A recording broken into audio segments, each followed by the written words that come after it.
মুরব্বী বাবাজি যারা আছেন, ইয়াং যারা এখানে আছেন, দয়া করে এই পৃথিবীতে আপনি থাকতে আসেন নাই, আপনি চলে যাবেন। পৃথিবীর সব যদি মিথ্যে হয়, একটা বিষয় যদি সত্য হয়, তা হচ্ছে আপনি মারা যাবেন। কুল্লু নাফসিন যায়িকাতুল মাউত, আপনি মারা যাবেন। আইনামা তাকুনু ইউদরিকুমুল মাউতু ওয়ালাউ কুনতুম ফি বুরুজিম মুশাইয়াদা। আপনি যতই সাদ্দামের ব্যাংকারে ঢুকেন না কেন, আর হিটলারের ব্যাংকারে ঢুকেন না কেন, আপনি মারা যাবেন। আমরা একটা মরিচিকার পেছনে দৌড়াচ্ছি ভাই, একটা মায়াজালের পেছনে দৌড়াচ্ছি। এই মায়াজালে আমরা আটকে আছি। এখনো সময় আছে, থামুন, চুপ করুন, কিছুক্ষণ ভাবেন। পৃথিবীতে আপনি থাকতে আসেন নাই, আপনি চলে যাবেন। আপনার আগে কত মানুষ চলে গিয়েছে। নশ্বর এই পৃথিবীতে একজনই শুধু অবিনশ্বর, তিনি হচ্ছেন আল্লাহ। আপনি মারা যাবেন। Everybody will have to taste what is death. None can escape from death. মৃত্যু থেকে কেউ পালিয়ে বেড়াতে পারবে না, তাকে মরতে হবেই। পৃথিবীতে সকালবেলায় সূর্য ওঠে, আবার বিকেলবেলায় সূর্য ডুবে যায়। গাছে ফল ধরে, আবার দিন শেষে অথবা কয়েকদিন পর ফল ঝরে যায়। এইভাবে সূর্য উঠিয়ে সূর্য ডুবিয়ে, ফল ধরিয়ে ফল ঝরিয়ে আপনাকে সতর্ক করা হয়েছে, পৃথিবীতে আপনি থাকতে আসেন নাই, আপনি চলে যাবেন। আপনার আগে কত দাদা দাদি নানা খালু সবাই চলে গিয়েছে।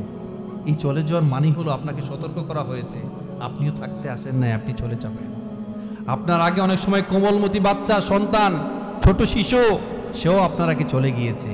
এটা করেও আপনাকে পরীক্ষা করা হয়েছে, পৃথিবীতে আপনি থাকতে আসেন নাই, আপনি চলে যাবেন। কিন্তু আপনি সোজা হন নাই। কালের আবর্তনে বিবর্তনে আপনার চুল শুভ্র হয়েছে, সাদা হয়েছে, চামড়ায় ভাঁজ পড়েছে, কিন্তু আপনি সতর্ক হন নাই। আপনি চলে যাবেন, আপনি সতর্ক হন নাই। পৃথিবীতে সব যদি মিথ্যা হয়, একটা বিষয় যদি সত্য হয়, তা হচ্ছে আপনাকে মরতে হবে, কিন্তু আপনি তারপরেও সতর্ক হন নাই। কিরামান কাতিবিনা ইয়ালামুনা মা তাফআলুন। All types of your activities are being recorded properly. আপনার সব কিছু রেকর্ড হচ্ছে, তারপর আপনি সতর্ক হন নাই। আপনি মারা যাবেন। আপনি এইমাত্র একটা মানুষকে কবর দিয়ে এসছেন, তারপর আপনি সতর্ক হন নাই। পবিত্র কোরআন পৃথিবীতে এসেছে, আপনি কোরআনের সাথে সুসম্পর্ক স্থাপন করেন নাই, আপনার রবের সাথে সুসম্পর্ক স্থাপন করেন নাই। বছরে একবারও পবিত্র কোরআনটাকে ধরেও দেখেন না। দিন শেষে আপনি প্রত্যাশা করেন আপনি সবচেয়ে ভালো মানুষ, আপনি জান্নাতি মানুষ, আপনি জান্নাতে দৌড়ে চলে যাবেন। এত সহজ? হযরত আবু বকর রাদিয়াল্লাহু আনহু, তিনি যখন রাস্তায় হাঁটতেন, পাখির দিকে তাকাতেন, গাছের দিকে তাকাতেন, তাকিয়ে বলতেন, কত বর্ণিল তোমাদের জীবন, কত সুন্দর তোমাদের জীবন। আমার জীবন যদি তোমাদের মতো হতো, তাইলে তো আমার হিসাব হতো না, তোমাদের তো হিসাব হবে না।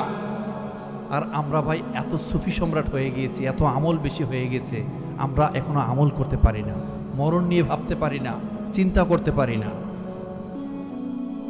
আমাদের এখনো সময় আছে, আমরা যেন একটু মন খুলে একটু ভাবতে পারি, চিন্তা করতে পারি। ভাই, ওয়াজাআত সাকরাতুল মাউত বিল হক। মৃত্যু যন্ত্রণা সত্য, মৃত্যু আপনার আসবে, মৃত্যু এক অনিবার্য বাস্তবতা, সবকিছুকে চমকে দিয়ে থমকে দিয়ে যাবে, আপনার ভবলীলা সাঙ্গ করে দিয়ে যাবে, আপনি মারা যাবেন। যারাই ভালো করবেন তাদের সুন্দর মৃত্যু হবে। ফেরেশতা এসে বলবে, ইয়া আইয়াতুহান নাফসুল মুতমাইন্নাহ ইরজিই ইলা রাব্বিকি রাদিয়াতাম মারদিয়া ফাদখুলি ফি ইবাদি ওয়াদখুলি জান্নাতি। ফেরেশতা এসে বলবে, হে প্রশান্তময় আত্মা, বের হয়ে আসো। আপনি যেদিন মারা যাবেন, আপনি ফেরেশতারে দেখে, আপনি আজরাইলকে দেখে নিজেও বুঝতে পারবেন আপনি কি জান্নাতি না জাহান্নামী। আপনি যখন জান্নাতি হবেন, তাকে সাদা শুভ্র সুন্দর ড্রেসে দেখবেন। আর আপনি যখন জাহান্নামী হবেন, একটা কিংবুত কিমাকার মানুষ দেখবেন, গন্ধ। ভয় হয় না ভাই? ভয় হয় না? চিন্তা করে না? আপনারা যদি এখানে কেউ বিশ্বাস করে থাকেন যে আপনি মারা যাবেন না, আপনাকে নিয়ে আমার কোনো কথা নেই। কিন্তু যদি আপনি বিশ্বাস করে থাকেন যে আপনি মারা যাবেন, আপনার তো ভয় হওয়া উচিত, তাই না? আপনাকে ভয় পাওয়া লাগবে। ওয়াকুল্লা ইনসানিন আলজামনাহু তাইরহু ফি উনুকি। আমাদের এই কণ্ঠে একটা ডিভাইস সেট করা হয়েছে। এই কণ্ঠে একটা ডিভাইস, এই যে ক্যামেরা চলছে না, আমি যা বলছি সব রেকর্ড হচ্ছে না? হচ্ছে কি না? আপনার কণ্ঠে একটা ডিভাইস আছে, আপনি যা বলছেন প্রত্যেকটা কিছুই লিপিবদ্ধ হচ্ছে। যখন সূর্য অন্ধকারে ডেকে যাবে, যখন তারকারাজি নিজেদের আলো হারাবে, যখন পর্বতমালা মরীচিকার ন্যায় উধাও হবে, যখন পূর্ণ গর্ভবতী উটনি পরিত্যক্ত হবে, যখন বনের সকল বন্য পশুকে একত্রিত করা হবে, যখন সমুদ্রের জলরাশি স্ফীত হবে, যখন দেহে আবার আত্মা সংযুক্ত করা হবে, যখন জীবন্ত কবর দেওয়া শিশু কন্যাকে জিজ্ঞেস করা হবে কোন অপরাধে তাকে হত্যা করা হয়েছিল, যখন প্রত্যেকের আমলনামা দেখানো হবে, যখন আকাশের আবরণ সরানো হবে, যখন জাহান্নামের আগুনকে গনগনে লাল করা হবে, যখন জান্নাতকে দৃশ্যমান করা হবে, সেদিন প্রত্যেকেই বুঝতে পারবে কোন পরিণতির জন্য সে নিজেকে তৈরি করেছে, অর্থাৎ কি করার কথা ছিল আর সে বাস্তবে কি করেছে। আলিমাত নাফসুম মা আহদারাত, আলিমাত নাফসুম মা কদ্দামাত ওয়া আখরাত। সেদিন প্রত্যেকেই বুঝতে পারবে ভাই। এখনো সময় আছে, আমরা যেন জুলুম না করি ভাই, অত্যাচার না করি, ছেলে মেয়েদেরকে যেন কোরআন শিখাই, তাদেরকে যেন নীতি নৈতিকতা শিখাই। আপনারা আমার সাথে সমস্যারে বলেন, বাংলাদেশের যে কনভেনশনাল যে শিক্ষা প্রতিষ্ঠান, ওখানে কি কোরআনের শিক্ষা দেওয়া হয়, হাদিস শিক্ষা দেওয়া হয়, নীতি নৈতিকতা শিক্ষা দেওয়া হয়?